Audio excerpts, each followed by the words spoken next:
नमस्कार शिक्षक आणि विद्यार्थी मित्रांनो. महाराष्ट्र शासनाकडून एक नवीन परिपत्रक किंवा जी आर आलेला आहे. तो जी आर काय आहे ते आपण ते समजून घेऊया. बघा, या जी आर मुळे शिक्षकांना किती संधी मिळालेली आहेत, त्यांचं प्रमोशन झालं आहे की डिमोशन झालेलं आहे, आणि जी शिक्षक भरती होणार आहेत तिच्यावरती या जी आर मुळे कसा परिणाम होत आहेत, संधी वाढत आहेत की विद्यार्थ्यांची संधी कमी होत आहेत, हे आपण या व्हिडिओच्या माध्यमातून बघणार आहोत विद्यार्थी मित्रांनो. चला, त्याच्या अगोदर जर तुम्ही आपल्या चॅनलला सबस्क्राईब नसेल केलेलं तर कृपया सबस्क्राईब करा, जेणेकरून तुम्हाला शिक्षक भरती संबंधीच्या किंवा परीक्षा असतील त्यांच्या संबंधीचे सगळे अपडेट्स मिळत राहतील. चला आपण बघूया की हा जो निर्णय आलेला आहे विद्यार्थी मित्रांनो, महाराष्ट्र शासन शालेय क्रीडा शिक्षण विभाग यांच्याकडनं आलेला आहे. आणि कुणाला आलेला आहे तर आयुक्त शिक्षण महाराष्ट्र राज्य पुणे, शिक्षण संचालक प्राथमिक महाराष्ट्र राज्य पुणे आणि शिक्षक संचालक माध्यमिक व उच्च माध्यमिक महाराष्ट्र राज्य पुणे. याचा विषय बघा काय आहे. शासन निर्णय दिनांक 15 मार्च 2024 मधील संच मान्यतेच्या तरतुदी व अतिरिक्त ठरलेल्या शिक्षकांच्या समायोजनाबाबत आयोजित बैठक, जे 15 मार्च 2024 रोजी हा जो जी आर निघालेला होता विद्यार्थी मित्रांनो, त्याच्याच अनुषंगाने हा पुढचं जी जी आर किंवा जी संच मान्यतेनुसार ज्या घडामोडी होत आहेत त्या याच्यानुसार होत आहेत. हे बघा, एक त्यांनी थोडीशी माहिती दिली की कधी काय झालेलं आहे, 24 तारखेला झालेलं आहे. पण याच्यातली महत्त्वाची जी 2 मुद्दे आहेत ती आपण पटकन बघणार आहोत आणि त्याचा काय परिणाम आपल्यावरती, आपल्या शिक्षक भरतीवरती होत आहेत आणि आत्ता जे सध्याचे शिक्षक आहेत त्यांच्यावरती काय आहेत ते आपण बघूयात. ठीक आहे. सगळ्यात पहिले बघा, आत्ता जस्ट झालेल्या 24 फेब्रुवारीला जी मीटिंग झालेली, त्यांची जी बैठक झालेली आहे तिच्यामध्ये हे मुद्दे मांडण्यात आलेले आहेत आणि त्याच्यानुसार हा जी आर निघालेला आहे. पहिला जो मुद्दा आहे अतिशय महत्वाचा बघा, प्राथमिक गटातील 1ली ते 5वी च्या रिक्त पदांवर अतिरिक्त ठरलेल्या पदवीधर शिक्षकाचे समायोजन करणे. ठीक आहे. सगळ्यात पहिले हा मुद्दा समजून घेऊया आणि मग समजून घेऊया याचा आपल्यावरती काय परिणाम आहेत.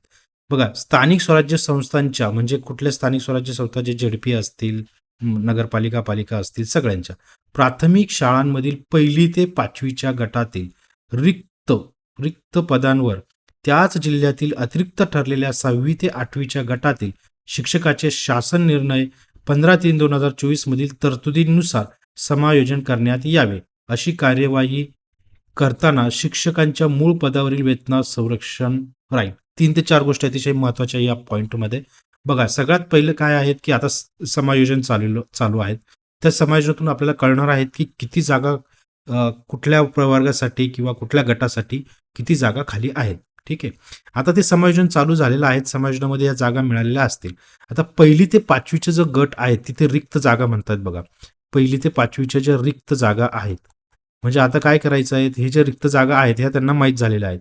आता त्याच जिल्ह्यातील अतिरिक्त ठरलेले जे शिक्षक आहेत, कुठले, जे 6वी ते 8वीच्या गटातील आहेत. म्हणजे बघा, हे 2 गट असतात. 1ली ते 5वीसाठी कोण असतं तर डीएड वाले लोक असतात, ज्यांचं डीएड क्वालिफिकेशन झालं आहे ते 1ली ते 5वीसाठी असतात. आणि जे 6वी ते 8वीच्या गटासाठी कोण असतं तर ज्यांचं डीएड असेल किंवा बीएड असेल प्लस त्यांचं काय असेल, पदवी असेल. बरोबर, त्यांची पदवी असेल, अशी लोक असतात आपल्या 6वी ते 8वीच्या गटासाठी. बरोबर.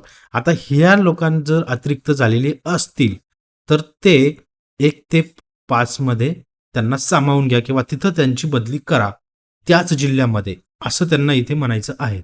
म्हणजे सगळ्यात पहिली गोष्ट मला जी जाणवती ती काय, की जे 6वी ते 8वीच्या गटातील शिक्षक होते, सगळ्यात पहिली गोष्ट त्यांचं डिमोशन होत आहे असं मला वाटतंय पर्सनली. तुम्ही कमेंट बॉक्समध्ये नक्की कळवा. सगळ्यात महत्वाचा दुसरा मुद्दा आहे विद्यार्थी मित्रांनो, की 1ली ते 5वीच्या गटात ज्या रिक्त जागा होत्या तिथे 6वी ते 8वीच्या गटातील शिक्षक जर आले तर जे 1ली ते 5वीच्या गटाच्या रिक्त जागा आहे, जी संधी मिळणार होती येणाऱ्या पवित्र पोर्टलमध्ये, आपल्या विद्यार्थ्यांना जी संधी मिळणार होती डीएड वाल्यांसाठी, त्यांच्या जागा कुठेतरी कमी होणार आहेत. ठीक आहे. हा दुसरा महत्वाचा मुद्दा. आता हे काय आत्ता केलंय का त्यांनी, लगेच काढलंय का नाही, तर हे बघा, जे 15/3/2024 मध्येच त्यांनी अशी तरतूद, हा जो एक जी आर निघालेला होता त्याच्यामध्येच अशी तरतूद करून ठेवलेली आहेत. म्हणजे हे काय आत्ता लगेच निघालेलं नाहीये, हे 2 वर्षापूर्वीच आलेला जी आर आहे, फक्त त्याची अंमलबजावणी आता या भरतीसाठी करत आहेत. पण इथे 1ली ते 5वीच्या गटातील जागा आहे त्या कमी होत आहे, 6वी ते 8वीच्या गटातील शिक्षकांचे डिमोशन होत आहे. असं मला वाटतं. पण इथे डिमोशन होताना बघा त्यांनी काय म्हटलंय, की वेतनात संरक्षण राहील. म्हणजे जे काही वेतन त्यांना 6वी ते 8वी मध्ये मिळत होतं, तेच वेतन इथे भेटेल. फक्त एवढंच होतं, की त्यांना आता 1ली ते 5वीच्या गटाला शिकवायला लागेल. आता असा एक कोर्टाचा निर्णय होता, की बाबा तुम्ही वरच्या गटातील लोकांना खालच्या गटामध्ये म्हणजे जे सीटेट तो सेंट्रलचा होता, पण तो जो निर्णय होता तो सेंट्रलचा होता, की इथे तुम्ही त्यांना शिकू शकत नाही, असाच सेंट्रलचा निर्णय होता. पण त्याच्यावरती गव्हर्नमेंट लोकल जे बॉडी असतात म्हणजे जे महाराष्ट्राची बॉडी असतील तर त्यांच्या निर्णयामध्ये त्याप्रमाणे चेंज करून तात्पुरत्या स्वरूपाचं असं समायोजन करू शकतात. असाही तिथे एक मुद्दा येतो. त्याच्यामुळे आपण त्याच्यामध्ये खोलामध्ये जात नाही त्या गोष्टींमध्ये. पण इथे मला असं वाटतं की या पहिल्या मुद्द्यामुळे समायोजन तर होत आहेत. रिक्त जागांसाठी हे सगळं चाललेलं आहे. पण कुठेतरी 1ली ते 5वीच्या गटामधील रिक्त जागा कमी होत आहेत. 6वी ते 8वीच्या गटातील शिक्षक हे बघा ते शिक्षक ऑलरेडी लागलेले आहेत. मला त्याच्याबद्दल काही दुमत नाही की त्या शिक्षकांचा काही जॉब गेला पाहिजे असं बिलकुलच नाहीये. त्यांनाही कुठेतरी समायोजन त्यांचं केलंच पाहिजे. पण इथे महत्वाचा एक मुद्दा होतोय की त्यांचं डिमोशन होतंय आणि 1ली ते 5वीच्या गटातील रिक्त जागा कमी होत आहे. चला हा एक पॉईंट होता. हे आहेत कोणाकडे ही कोण कार्यवाही करणार आहे तर संबंधित जिल्ह्याचे जे काही परिषदेचे मुख्य कार्यकारी अधिकारी असतील ते करणार आहेत. मला इथे निगेटिव्ह काही बोलायचं नाहीये. फक्त मला एक पारदर्शकपणे हा मुद्दा तुमच्यापर्यंत पोहोचवायचा आहे. कारण आपले जे व्ह्युअर्स आहेत ते आपले शिक्षक आहेत आणि आपले शिक्षक भरती संदर्भातील जे विद्यार्थी आहेत ते आहेत. त्यांना याची माहिती मिळाली पाहिजे. म्हणून मी हा पारदर्शकपणे हा मुद्दा मांडत आहे. चला दुसरा जो मुद्दा आहे तो बघूया आपण. जे मराठी उर्दू शिक्षकांची त्यांच्या माध्यम नसलेल्या शाळांमध्ये नेमणूक झालेली असल्यास त्याबाबत करावयाची कार्यवाही. आता बघा जे मराठी उर्दू शिक्षक आहेत त्यांचं माध्यम नसलेल्या शाळांमध्ये नेमणूक झालेली असल्यास म्हणजे जे आता ऑलरेडी लागलेले आहेत ज्या शिक्षकांचं मराठी किंवा उर्दू होतं त्यांचं माध्यम जे मराठी उर्दू होतं पण त्यांचं माध्यम नसलेल्या शाळात त्यांची नेमणूक झालेली आहेत. ठीक आहे पॉईंट बघा कसा आहे तर त्यांचं जर असं झालेलं असेल तर काय करा तर त्याच्यावरती त्यांनी दिलंय की मराठी उर्दू शिक्षकांचे त्यांच्या शैक्षणिक अर्हतेनुसार त्यांच्याशी संबंधित माध्यम असलेल्या शाळांमधील पदांवर शासन निर्णय दिनांक 15/3/2024 नुसार मधील तरतुदीनुसार समायोजन करण्यात यावे. म्हणजे त्यांचं बघा की जे मराठी उर्दू शिक्षक लागलेले आहेत पण ते त्यांचं माध्यम नव्हतं अशा शाळांमध्ये लागलेले तर त्यांचं समायोजन आता त्यांच्या माध्यम असलेल्या संबंधित शाळांमध्ये करा असा पॉईंट आहेत. या पॉईंटचं निर्णय स्वागत आहेत कारण की बघा की जे आपले मराठी उर्दू बांधव असतील शिक्षक असतील त्यांच्यासाठी त्यांची गळचेपी होती की बाबा मला दुसरी शाळा मिळालेली आहे. मग आता त्यांना अशा शाळेमध्ये चान्स मिळत आहेत की जिथे त्यांचं संबंधित माध्यम आहेत. ठीक आहे.